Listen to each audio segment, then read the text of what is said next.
Okay, hello everyone. Welcome to the third session of today's conference. Our first author is Ma'am Kriti. Her title of the presentation is Groundwater Level Forecasting Using Artificial Neural Networks, an industrial case study from Balasore, India. So ma'am, you will have 10 minutes for your presentation, and if there are any questions from the audience, we will conclude your presentation with that. Thank you. Greetings everyone. I would like to first of all thank APAN for this opportunity to present this conference paper in this esteemed platform. So, this research is titled An Industrial Case Study from Balasore, India, and it is about groundwater level forecasting. Introduction. Groundwater resources are vital for ecological balance and human activity, especially in industrializing regions. Balasore, Odisha is experiencing significant groundwater depletion due to the rapid industrialization. However, the problem is traditional forecasting methods struggle with accurately predicting groundwater dynamics. It is essentially because there is a lot of linear and non-linear relationship between the target and the predicted variables. Advanced predictive techniques are needed to capture these complex non-linear relationships, especially between industrial activities, meteorological factors, and groundwater levels. The problem statement that this research chooses to address is the existing traditional forecasting methods, as in the mathematical models, are highly inadequate for considering these complex interactions between industrial water usage and environmental variables. There is also a critical need for sophisticated predictive models because of this failure. However, these sophisticated models and these researchers with these sophisticated predictive models do not often incorporate the multifaceted effects of industrial activities and meteorological conditions. This research chooses to address that research gap.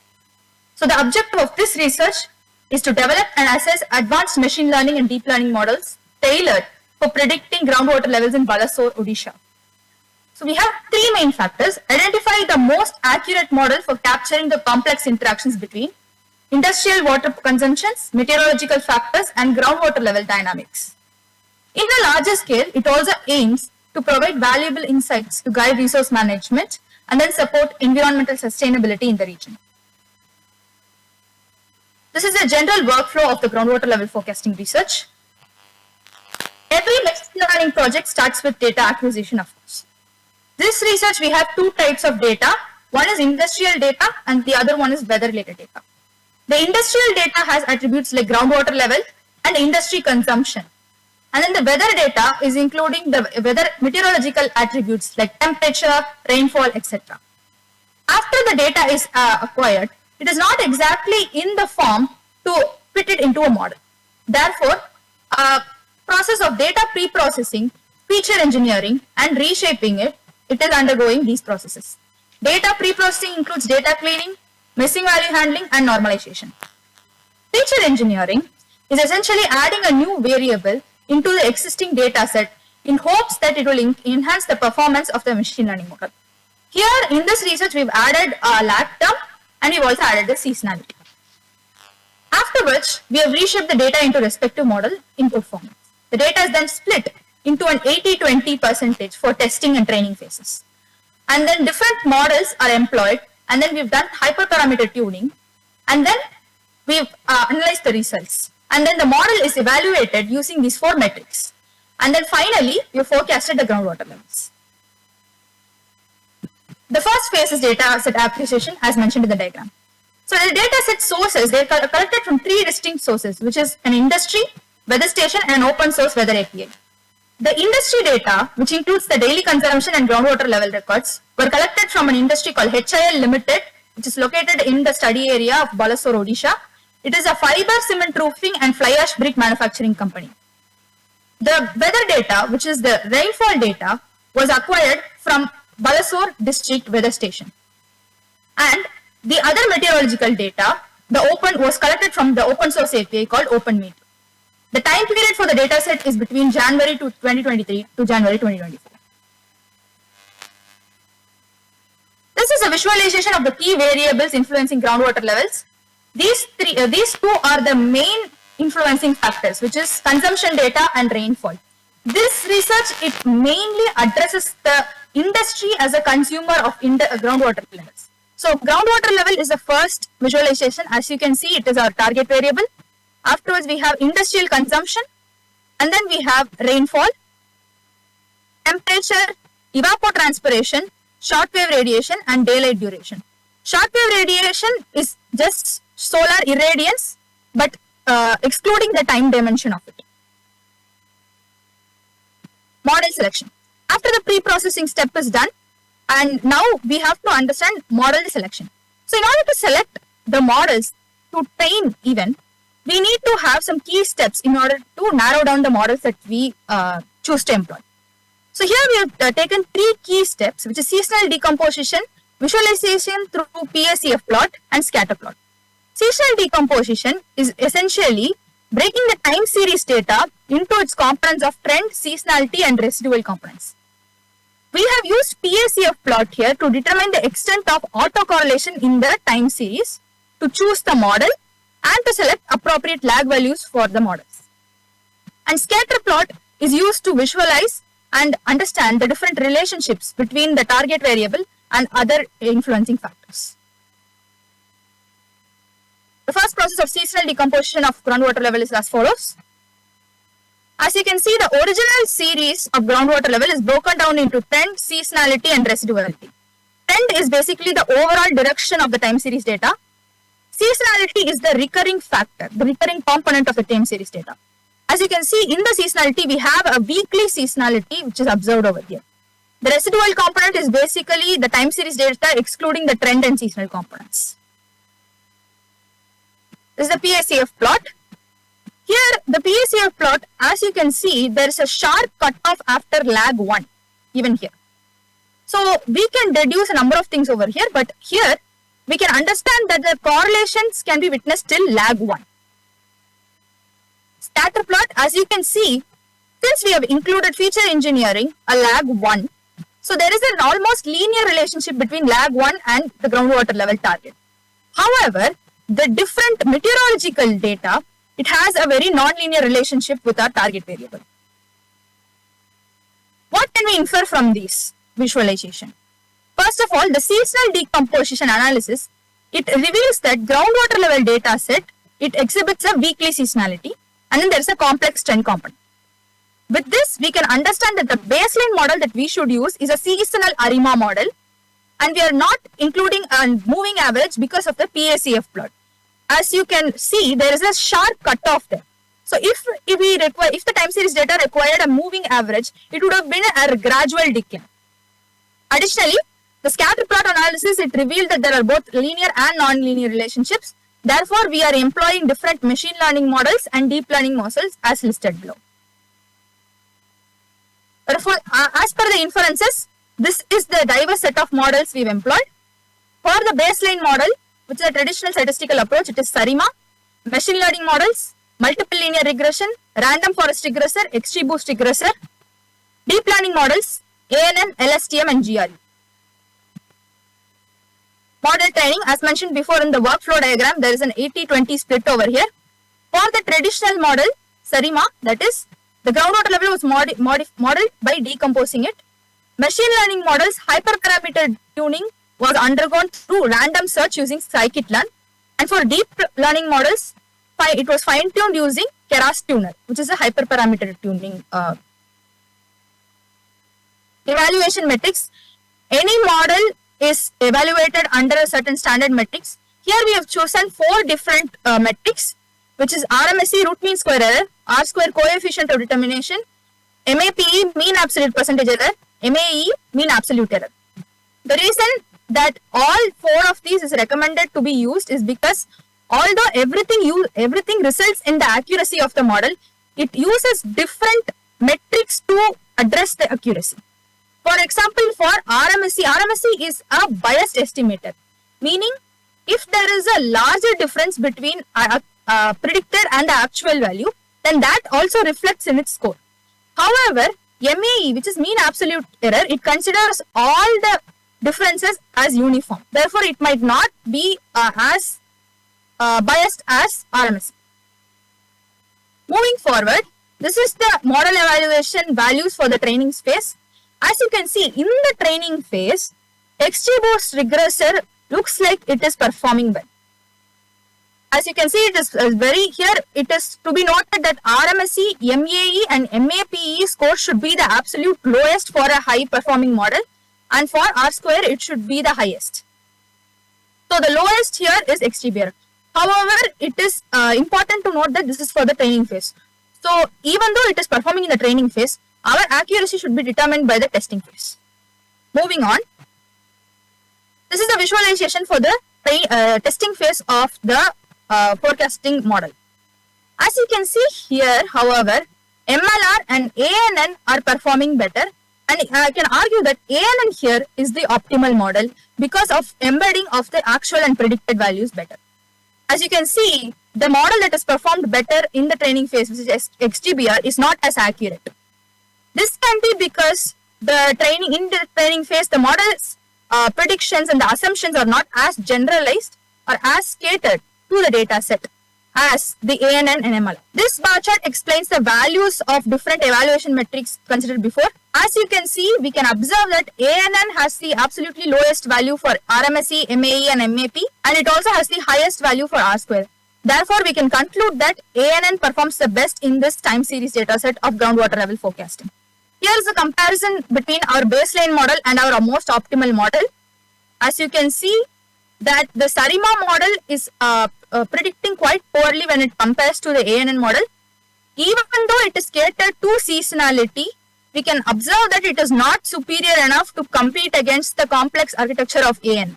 Thus, it can be concluded that machine learning and deep learning applications in hydrogeology, especially groundwater level forecasting, will not only enhance our understanding of influence of impact factors on groundwater, but also contribute to more sustainable groundwater use practices. Thank you. If there is any questions regarding this, I'm open to taking it. Hello. Thank you, Kriti. Yes. Due to shortage of time, we will move on to the next presentation. Our next speaker is Mohammad Atif. His topic is an explainable machine learning approach for early prediction of GDM. So kindly welcome him. Assalamu alaikum. My name is Mohammad Atif, and I'm here to present the paper titled An Explainable Machine Learning Approach for Early Prediction of Gestational Diabetes Mellitus. And my co-authors are Dr. Ihtisham Islam, Dr. Naim Altaf, and Dr. Hamad Afzal. This is the agenda of our presentation today. We will introduce the GDM, what is GDM, and then move on to the experiments and the results section. So what is GDM? GDM is a form of diabetes that exists during the pregnancy and and affect both the mother and the fetus. And there are around 18.4 million pregnancies that are affected by this. And according to a survey in 2022, the prevalence of GDM is reported to be 9.47 in Pakistan. These are some complications that are caused by GDM. That includes microsomia, hypoglycemia, shoulder dystocia, and type 2 diabetes in later ages. So what is the research motivation behind this research? The early prediction of GDM serves as a driving force behind this research, as this can enhance the maternal care and align with the global healthcare advancements.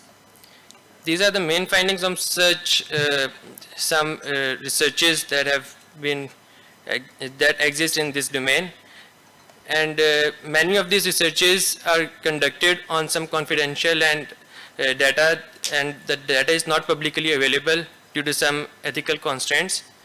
So considering the availability of data, we have concluded this research from we are inspired from two main research papers, including an intelligent gestational diabetes diagnosis model. This uses an open data set from Kaggle, and the other paper which we take as a base is the explainable AI concept, and we will discuss this later in our presentation.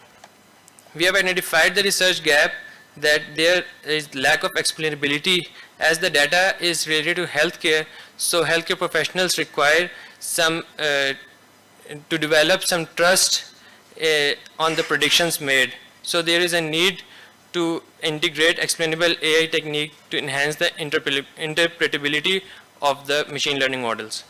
Existing GDM prediction models lack explainability, limiting clinical trust and decision making.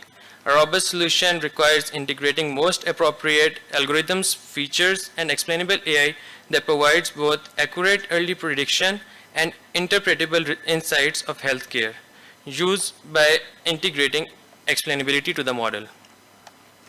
These are the research objectives. Number one is to develop the early prediction mechanism using machine learning.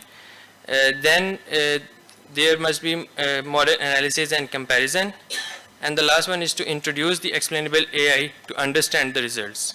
The conventional machine learning methodology comprises of these steps, including data preprocessing, feature selection, model training, evaluation, and then finally the model deployment.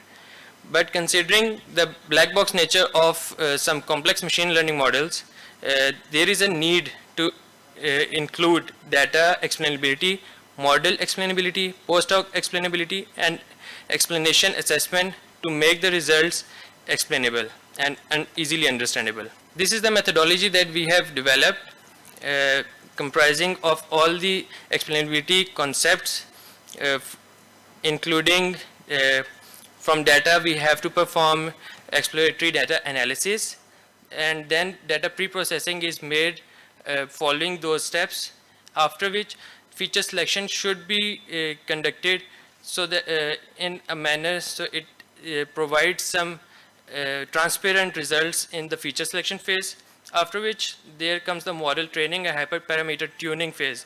And considering the machine learning complexity, there exist three types of machine learning models, including white box that are simple to understand and are not used extensively in daily life. Other are gray box models, and the black box models are complex that are not easily understandable due to their hidden nature. After applying these machine learning models, we conducted hyperparameter tuning to get the best outcome. And for evaluation, we used matrices including accuracy, precision, recall, and the F1 score was the primary matrix, as the data set available was had class imbalance problem. And after the evaluation of the machine learning models, we concluded the results using the explanation and assessment using explainable AI framework called LIME. We will discuss this later. So data explainability has primarily focuses on data description, data summarization, EDA, and identifying the importance of features that are important for that are influential for the machine learning model. This is a brief description of the model. It includes around 3,500 records with non-GDM entries around 61% and 39% entries of GDM positive cases. And there is a total number of features that are mainly used are 15, and the total columns are 17. This is the data description of the individual features that are available in this data set, including maternal age and some measures of clinical measures and the history records of patients that are useful for the prediction. In the data summarization phase, there are 5 main techniques. Measure of central tendency, data distribution, that is followed by exploratory data analysis, descriptive statistics, measure of spread, and correlation analysis. These are some outcomes of the data summarization. We have used the means and IQR ranges for the binary classes we have in hand. We have plotted some features based on their class outcome values, and we can find some patterns and recognize them by further using the feature selection techniques. This is the correlation analysis, and we haven't found any high correlation in any of the features. The maximum correlation was found between the BMI and OGTT, and that was moderate correlation, and these features were not primarily removed from the data set. Then comes the data pre-processing phase.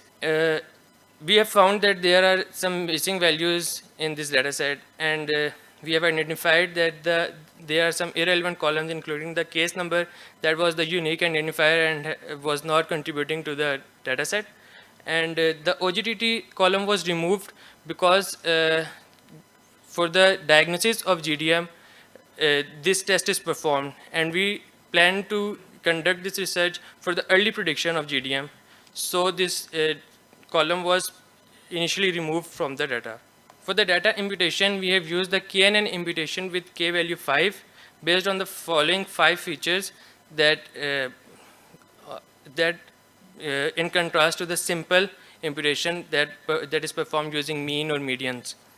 That is, preserves the patient similarity context, handles non-linear relationships, avoid biasness, and adapt to small and diverse dataset, as the dataset size was small of just 500 records. And it improves the predictive modeling in further processes. For the feature selection, there are 4 primary methods, and we have used the hybrid method by using RFECV with random forest and mutual information gain. And we have performed the intersection of these 2 methodologies so we can get the consistently important features. And I'll show you the results. Using these techniques, we found that these provided us with 11 and 9 features respectively. And after the intersection of these sets, we got 9 features which contributed to the final results. Then comes the model explainability section, in which it aims for the evaluation of parameter, objective, and action, impact of adjusting parameters, crucial features identification, utilizing techniques to achieve inference. So I have already discussed the 3 model classes: white box, gray box, and black box, and we have used 11 machine learning models that follow in all these categories. For the model implementation, we followed the standard data split 80-20 ratio, and the 20% was used for the testing phase after the main models for the baseline results. And these are some baseline results. We have found that the SVM was performing well among all the other models. So we used this model for further refinement and hyperparameter tuned it using the cross validation with using grid search CV of 10k fold. Using the base paper published on this dataset, there is the baseline studies train set split is not specified, and the direct comparison is unfair. But our approach is robust in feature selection, and we have performed the results on 9 features, and the base research was conducted on main 15 features. And also we have also included the explainable AI to enhance our results. This is the comparative analysis, and this can show you that our proposed model performs well on the matrix that is primary for the F score, as the problem was class imbalance. After the model validation, there comes the phase of post-hoc explainability to interpret the results in human understandable manners so we can get better insights of the decision-making process. And for this, we have used LIME, which is local interpretable model agnostic explanation.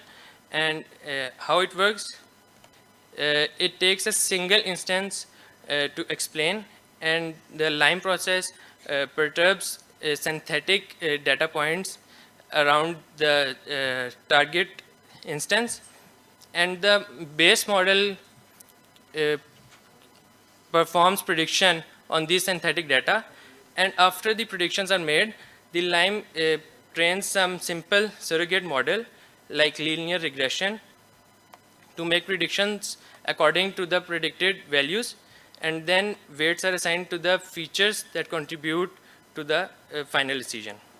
This is an example where the actual value of the outcome was the patient had GDM, and the model predicted around the probability of 0.992. And the positive contributors to this prediction were the history of gestation, pre-diabetes, HDL, BMI, and higher age. while absence of PCOS and HDL were the negative contributors to the final outcome.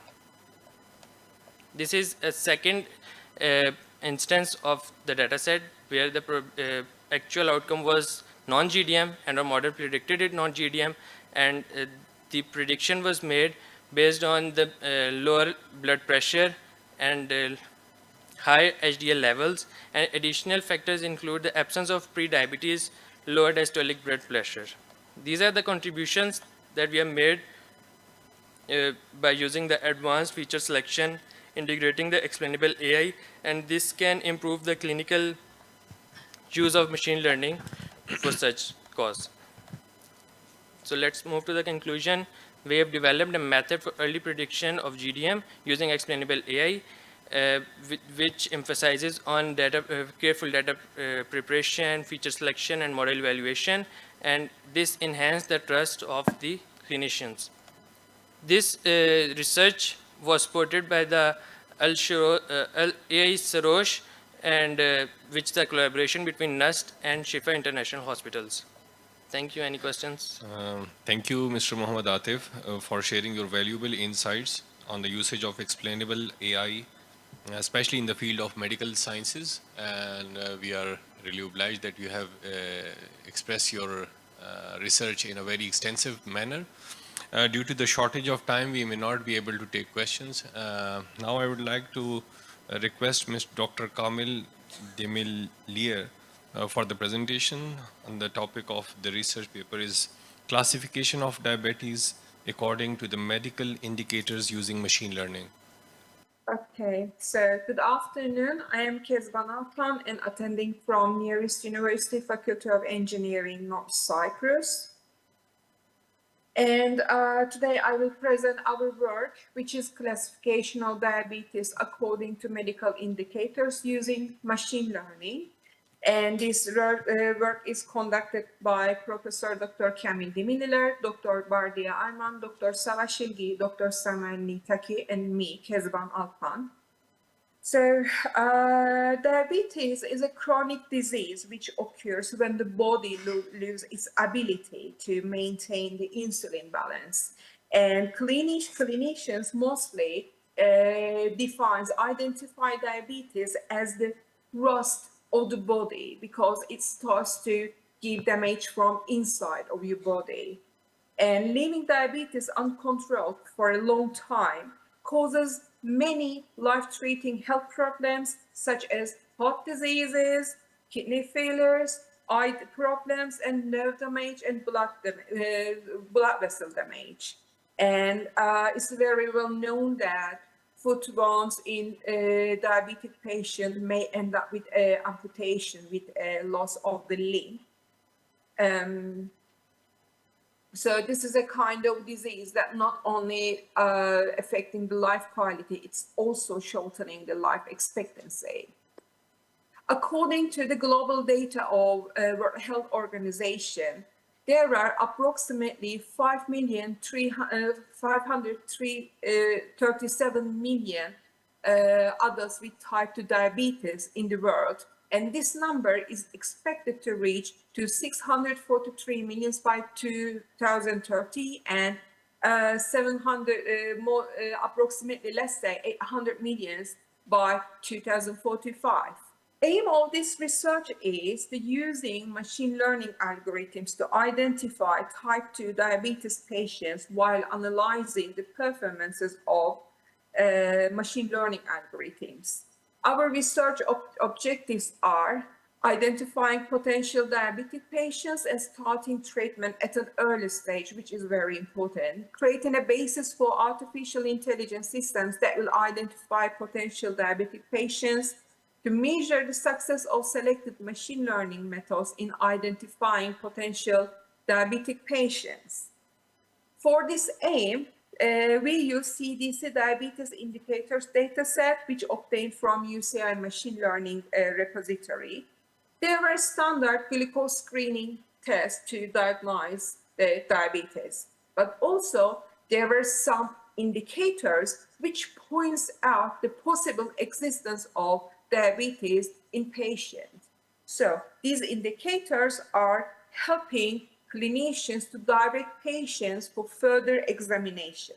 In this data set, there are 253,680 patient data and 23 features in the data set. While 5 of these features are related to patients' medical data, the other 15 features are related to lifestyles and habits like eating habits, if they're smoking, if they're doing walking, and etc. And the other features are just demographic features. So in the data set, 14% is diabetic or pre-diabetic, while the rest 86% of patients are non-diabetic. For our experiments, we use 5 medical indicators, which are high blood pressure, high cholesterol, BMI, body mass index, which points out if the patient is overweight or not, stroke patient or the stroke history in the patient, heart disease or attack history. These are our medical indicators that we have used for our experiments. And for demographic data, we use age of the patient and the sex of the patient. And our target was set as a patient has no diabetes or patient has pre-diabetes or diabetes. In the methodology, our data set was divided into 2 different parts to create training and data set as 20% to 80%. We use only standard scalar to resize the distribution of the values. And for model selection, our model selection was based on literature review. We picked the most successful machine learning models in classification of diabetes. These models are decision tree, random forest, k nearest neighbor, and naive Bayes. Our result was evaluated by according to accuracy and FB scores, which calculated by using the confusion matrix. Obtained results show that KNN algorithm could reach to 85% accuracy and 92% F1 score as the highest performance, but obtained accuracy from other algorithms was successful as well. Random forest obtained 84% accuracy and 91% F1 score, and decision tree obtained to 83% accuracy and 91% F1 score. And the lowest one was naive Bayes, which could obtain 76% accuracy and 85% F1 score. If we consider the size of the data set, we can accept 76% as a successful outcome as well. So early diagnosis in diabetes is important, as I said before. Besides it's affecting the patient's life quality, it also reduces the life expectancy as well. And this is an introductory work for a newly introduced data set to create base for further researches, and as a result, we could obtain high performances from all algorithms, but from k nearest neighbor, the best. Therefore, in future, processing times and computational cost for these models can be discussed. In our experiments, all models, all selected algorithms show very similar processing time, so they will have similar computational cost also. Besides, testing other machine learning algorithms and applying different parameters are options for future studies as well. Also, in future studies, it's possible to use hybrid methods or ensemble methods to improve our results. Besides, I wanted to remind that for this research, we have used only medical data as a diabetes indicator. The data set is also including the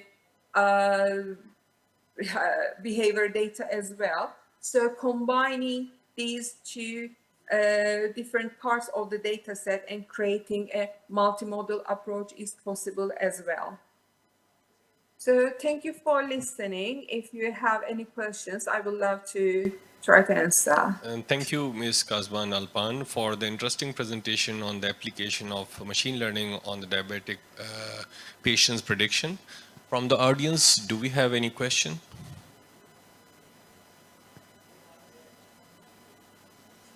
Or from the audience online, if they have any question, they can ask.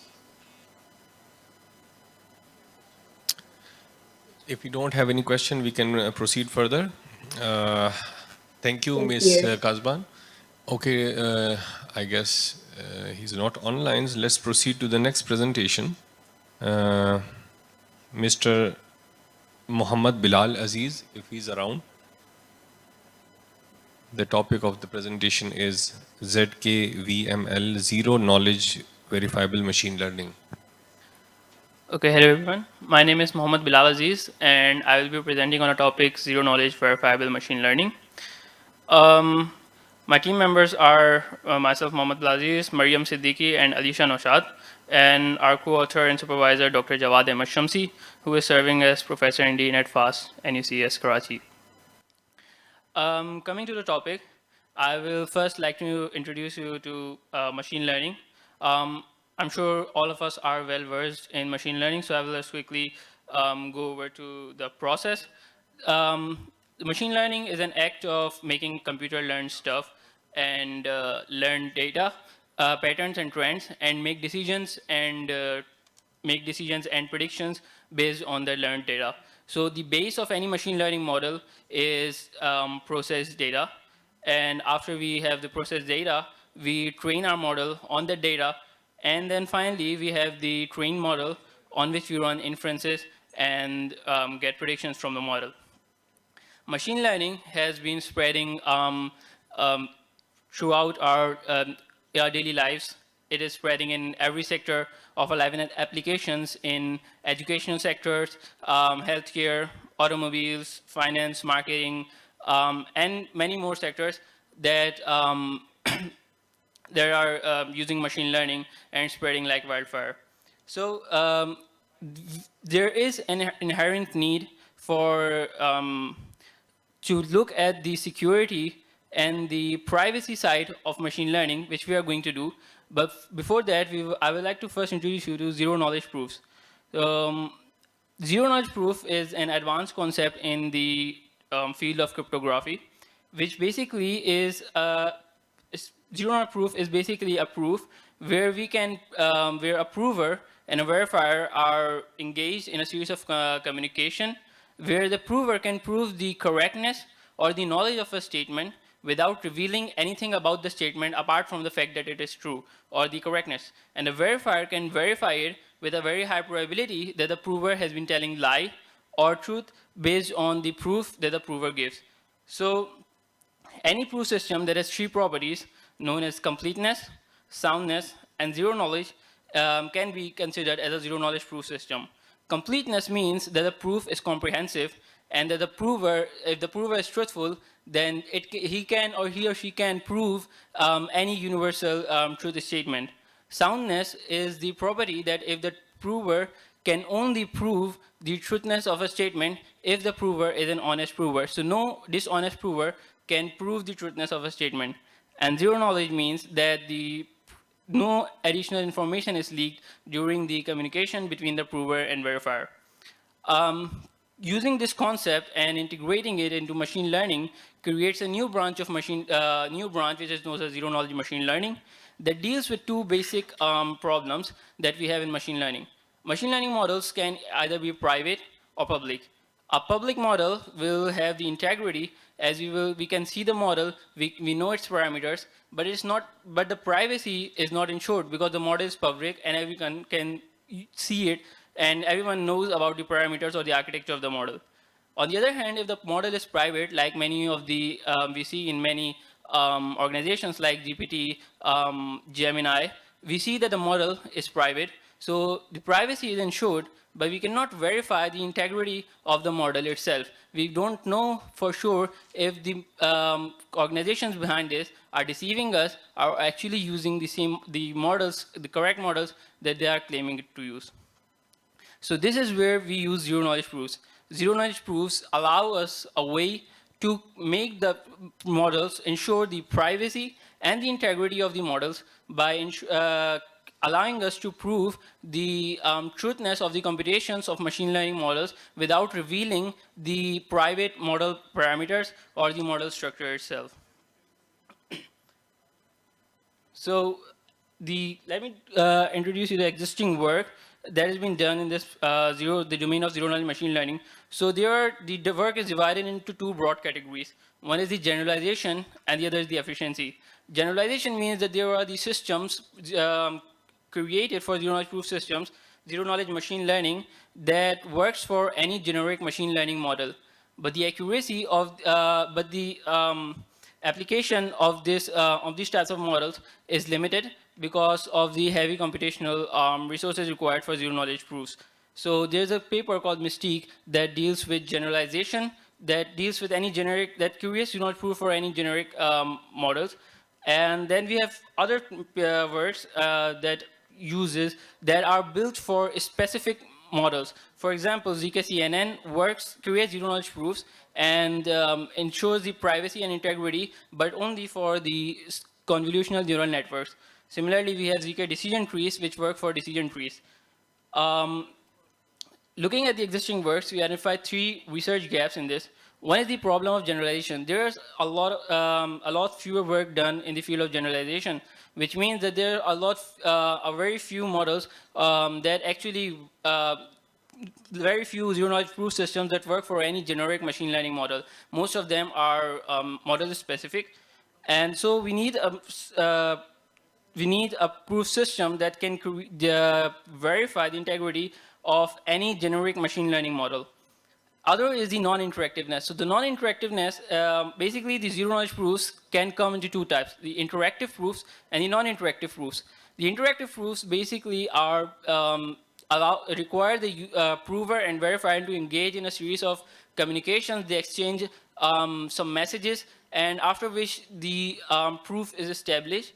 But non-interactive proofs eliminates this need of interacting between the prover and verifier, and this allows us to use machine learning in federated or decentralized environments like blockchain, because where communication is a big overhead.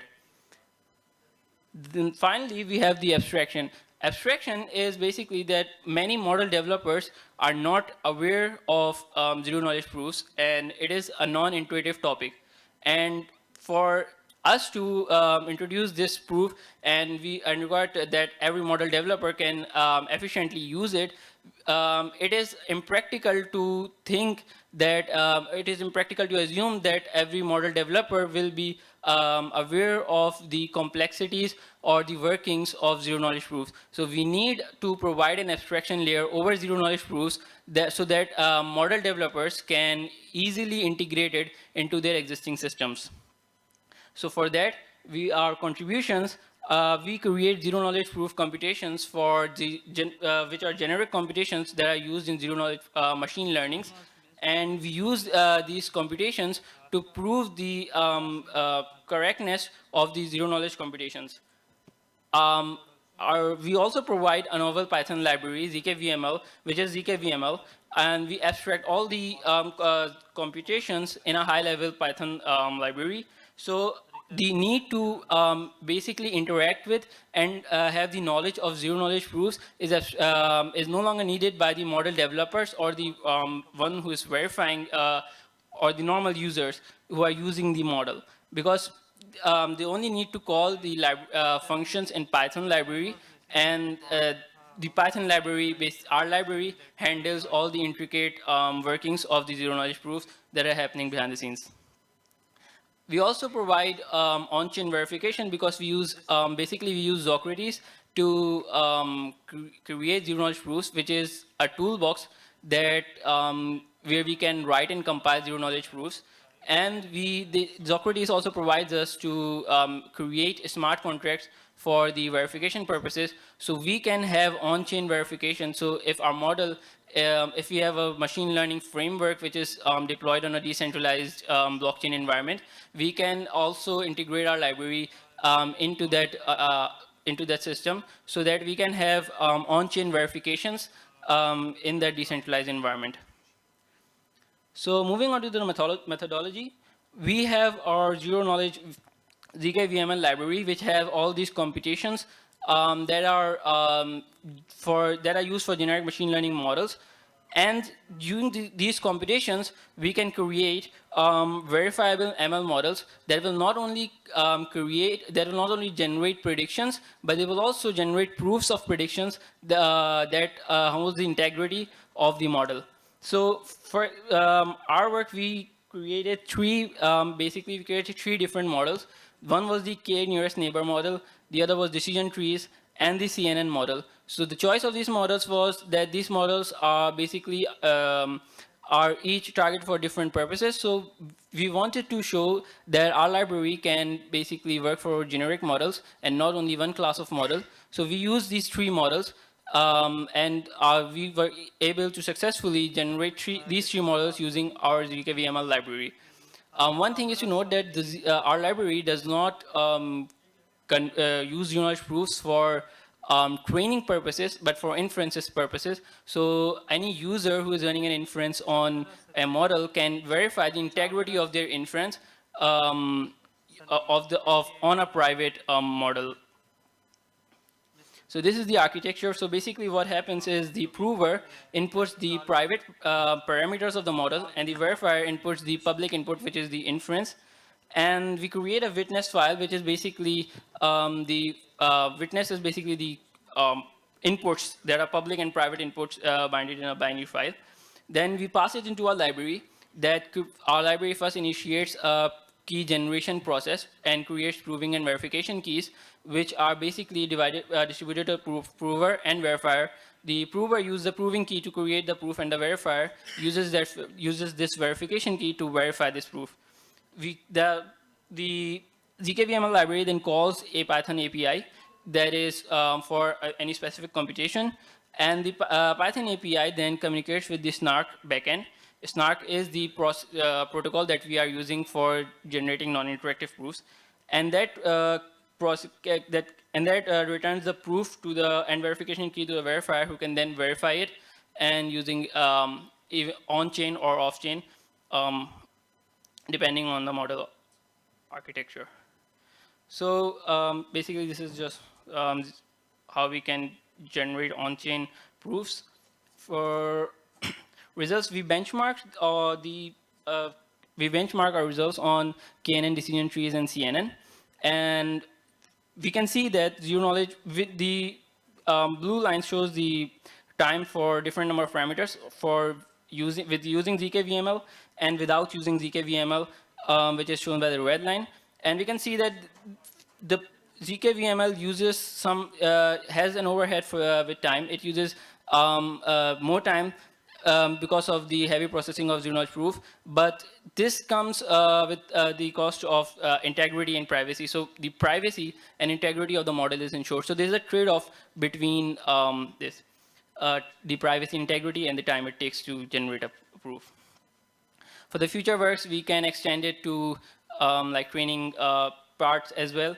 And we can consider optimizations like model pruning, freezing the initial layers, and we can continuously improvise. So we can just find a model, find generic computations that are inside any machine learning model, and then create ZKP-based computations, and then abstract them in a Python library. And we can continuously improvise that to hold any other generic models as well. So I think I'll just skip. So the ZKVMLs, what ZKVML offers us, it offers us privacy and integrity. And any questions, I would like to answer them. Thank you, Mohammad Bilal, for your presentation. So our next paper will be presented by Chawra Sandeep, and the title of the presentation is Peer-to-Peer Collaborative Learning Platform for Privacy-Preserved Federated Learning in Industrial Internet. This paper will be presented by Chawra Sandeep. I am Mr. Lakshan. This research title is Peer-to-Peer Collaborative Learning Platform for Privacy-Preserved Federated Learning in Industrial Internet. The location in Sri Lanka. Yeah. This article authors are Ms. Kavini Kushani, Mr. Lakshan, Mr. Lakshan Patracha, Mr. Tarindu Kamage, Mr. Chamar Sandeepa, Mr. Tirunavela Singha, and Mr. Masanka Liyanage. Let's move to the presentation. Actually, in federated learning, it differs from machine learning. In machine learning, it uses central server for local model training and aggregation. In federated learning, edge devices locally model training and aggregation done by central server. In existing federated learning, the problem is attackers can attack on central server and also central server can be failure. In this centralized aggregation concept, this is the problem. For that, our solution is decentralized aggregation. In here, edge devices can locally model training and also it can aggregate the models. In this project, our contribution is model training and peer identification, model requesting, model receiving, and model aggregation. In peer identification, every end devices have two states, shell state and kernel state. In shell state, edge devices have not enough data for the locally model training. Then they are sending model parameters to the network. In kernel devices they have enough data for the model training. Then they are done the model training.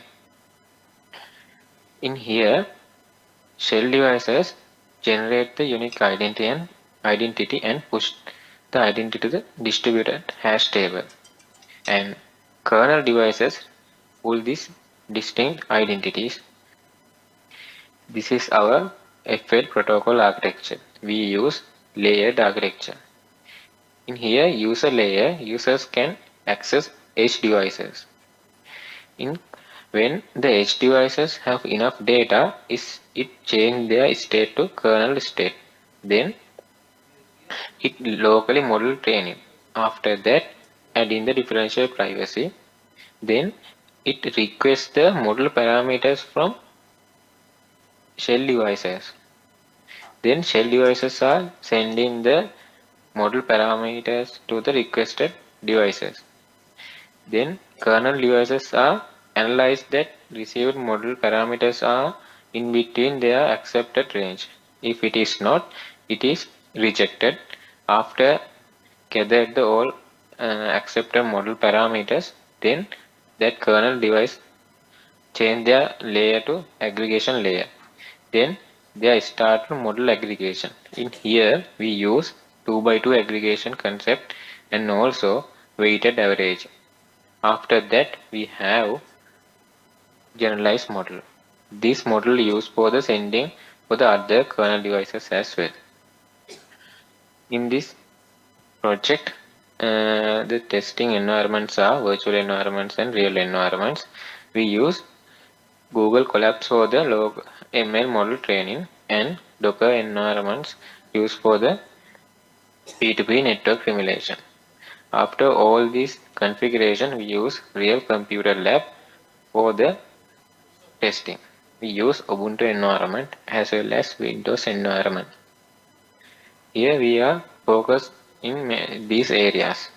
Compare our protocol with existing protocols for centralized network as well as decentralized network and machine learning model convergence. Network robustness. Here we analyzing receiving model validity and also differential privacy. We check network performance in model receiving time, model analyzing time, model aggregation time. We have completed these experiments. Convergence performance of novel protocol as centralized FL Fred average protocol. Convergence performance of new protocol in real environment. Model aggregation count comparison with network convergence. Comparison of kernel time with number of iterations. Comparison of total received model as rejected models. Improvement of kernel time, comparison of model aggregation with and without differential privacy. In here we discuss two testing results. Convergence performance of in our novel protocol with centralized spread average protocol. In here we use the environment list Docker containers with i7 computer, 16 GB RAM and 6 peer network. In blue color you can see the results of the centralized existing spread average protocol. It used 56 iterations for the convergence, but in our new protocol use 14 iterations for the convergence. And also we have checked our protocol convergence in real environment. In here we use i7 computers with 16 GB RAM and 25 peer network. Here it use 16 iterations for the convergence. As a summary, our Nova protocol can be used with any decentralized federated learning use cases. We use 3-layer privacy protection and we have 5 times of convergence speed up with other centralized protocols. Thank you. Is there any question from the audience? Anybody online, if you have any question from the author or their collaborator? Okay, so we have no more question. So thank you, Dr. Chawra, for participating in this presentation. Yeah, thank you very much. You're welcome. Thank you, everyone, on behalf of the organizing committee. Once again, thank you for taking your time. We will close this ceremony with the closing of the certificates presentation. So for that, we have to wait for about 5 minutes. The chief guest will arrive in 5 minutes, and we will end the ceremony with that. Okay. Thank you. So kindly wait for that. Assalamu alaikum audience. Dr. Jamil is here, Professor Dr. Jamil, and here are the certificates for the presenters and authors. Mr. Muhammad Atif.